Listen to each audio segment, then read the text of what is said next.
Jeff, it's pretty late to be shopping, don't you think? I mean, it's after midnight. None of these stores are open. Ray, the reason we came to the shops at Farmington Valley here in Canton, Connecticut, is because of what was here before this outdoor mall. Okay, and what was here before the mall? A golf course. All right, I'm still not scared. And that's why we have to go back to before it was a golf course. What was it then? A dairy farm. Yeah, still not scared. And before it was a dairy farm, this was the site of an old tavern. And something dastardly may have happened inside that tavern that gave rise to a dark, ghostly legend. What was that? Ray, we're on the hunt for the Headless Horseman of Canton.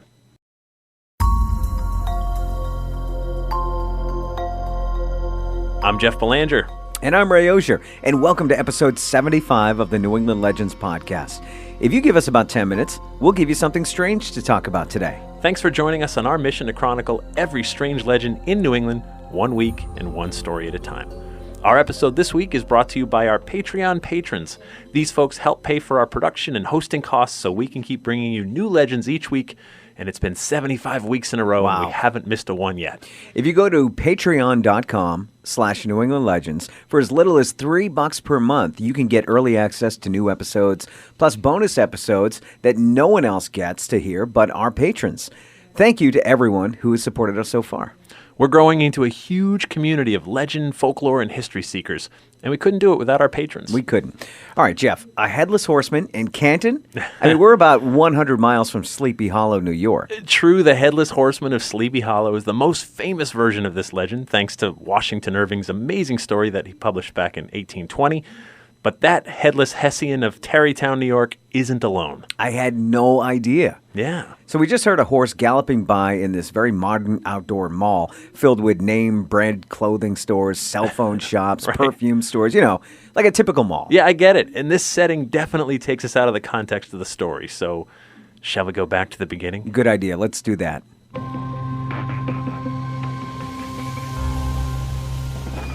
Picture this. The year is about 1778, and the Revolutionary War has been tearing through the northeastern United States. But it's also wearing out the British, who are finding it more and more difficult to justify the loss of life and money needed to sustain and control the American colonies. The American rebels are winning, and with the help of French and other new allies, they're laying sieges to British forts and slowly pushing the Redcoats back to England. Nobody taxes our tea. Nobody. That's right. In the French military, it's critical that their officers be paid on time and in cash. So no government shutdown for them, right? Exactly. So enter our French paymaster on horseback. The Frenchman lit out from Hartford, Connecticut. No one lights out anymore, do they? Well, this guy lit out from Hartford, heading about 115 miles northwest to Saratoga, New York, with saddlebags loaded down with gold and silver to pay the officers of the French army who were fighting in that region. And the story goes he got as far as Canton before he stopped for the night. Now, Canton is about 15 miles from Hartford as the crow flies. Right. And I looked this up. A person traveling by horse could reasonably cover about 30 miles per day, assuming the horse is traveling at a walking pace most of the time, and they take breaks for food and water. Okay. So maybe we can assume that the Frenchman got a late start that day and hit Canton late in the day? Yeah, that makes sense. So the French paymaster makes it as far as Canton and decides to stop for the night. He pulls up to the inn and tavern owned by Lieutenant Dudley Case and dismounts. And that's kind of where the story ends for now. Right, because if events ended here, we'd have no story, right? That's true. So this is definitely the moment, though, where different versions of the story form. Well, the most common version of the tale is that this French rider checked into the Case house, but never checked out. Ooh. The legend is maybe the rider got a little too loose-lipped with the innkeeper, Lieutenant Case, Right. being a fellow military man, and perhaps he told him about his valuable cargo. Lieutenant Case, seeing an opportunity, murdered the paymaster, buried his body in the dirt floor basement, but not before he decapitated the corpse. Ooh. So no one would ever be able to identify him. So as you can imagine, when people and money go missing, others come looking. Right. So the army investigates and traces the soldiers to Case's Tavern and Inn, where they learn that, yes, the soldier took lodging here for the night, but according to Lieutenant Case, he left the next morning without any problems. And from there, the trail goes cold. Cold as the grave. Now, soon after that, the legend grows surrounding a headless rider who passes through this area still trying to fulfill his duties and get the gold to the French officers in Saratoga. This spooks the locals, and of course the guilt weighs heavily on the Case family over the alleged dark deed. It's like a black cloud hangs over this property, and maybe that's why they eventually leave the building in 1792. In 1796, Abraham Hosford buys the property and once again runs it as a tavern and inn. In some versions of the story, people claim Hosford was the killer, but that's impossible considering he didn't own it at that time. Glad we could clear his name. And though Hosford couldn't have done the deed, he did have to deal with the paranormal fallout. Stories of the Headless Horseman circulated in and around his family's tavern for years, until November of 1874, when a fire burns the building to the ground.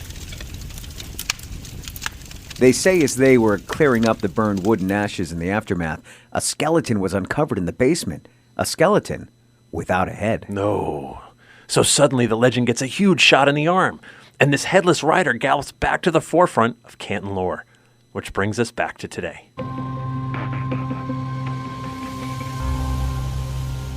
This story appears in print in the July of 1895 edition of the Connecticut Quarterly that mentions this incident and the Headless Horseman's ghost who rides at night.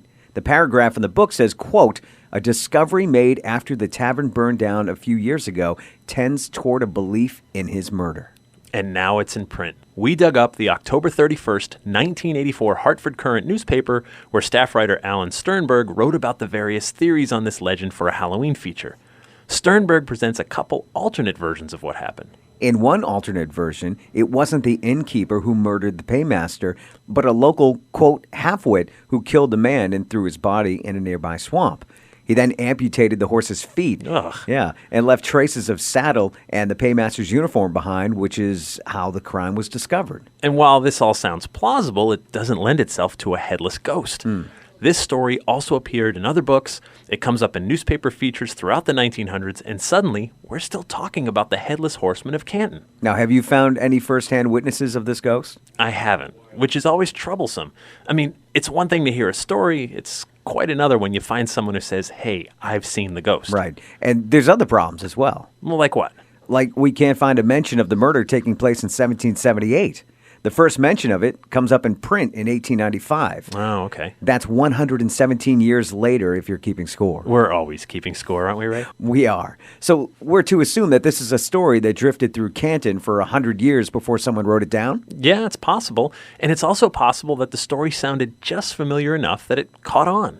We mentioned earlier how Washington Irving's Headless Horseman of Sleepy Hollow story was published in 1820. So after a few decades, suddenly you wonder if maybe there's more than one Headless Horseman. Or if maybe the Headless Horseman of Sleepy Hollow got bored with scaring the same old people in New York, so he traveled north to Connecticut to write a new chapter. Well, legends will travel and morph over time and distance. It happens all the time. The other curious note is that I couldn't find any mention of the headless skeleton found in the Hosford Inn's ashes. I found a 1901 Hartford Courant article that mentions how the inn was built by Lieutenant Dudley Case around 1750, how he was the innkeeper until 1792, then how Abraham Hosford bought it in 1796, and how his family ran it until it burned in November of 1874. But no mention of a murder or a body discovered. And you'd think that would be something that would make the news. Yeah, you would.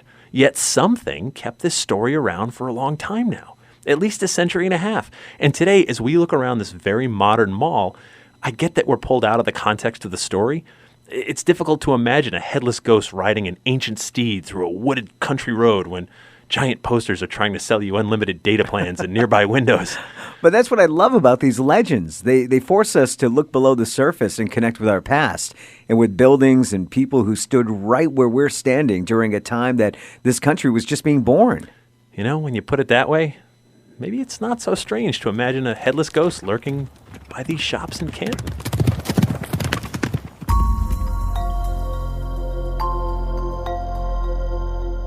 When these stores announce they're slashing prices, they may not realize just how close to home they're hitting. Very true. And if you don't already subscribe to the New England Legends podcast, you should. It's free and it only takes a second. You can find us on iTunes, Google Play, Stitcher, Spotify, iHeartRadio, or wherever you get your podcasts. Also, please consider telling a friend or two about our show. The more people we have contributing, the more legends we can bring you. You can also check out all of our past episodes and the New England Legends television series on PBS and Amazon Prime at our website, ournewenglandlegends.com. There's a ton of great information, discussion, and photos there as well.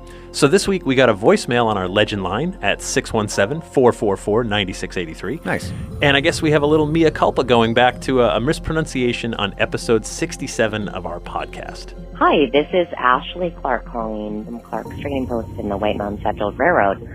And I heard your podcast about the legend of Mount Shikorowa. I just wanted to make sure that you had the correct Abenaki pronunciation because you folks may have got the wrong pronunciation. Actually, I know you did. It is Shikorowa. Okay, thank you. Bye-bye. Thank you for correcting us on the pronunciation of Shikorowa, Ashley. She wasn't the only person to point this out, as a matter of fact. Right. And we want to get it right as much as we can. So thank you very much. And our theme music is, of course, by John Judd. Until next time, remember, the bazaar is closer than you think.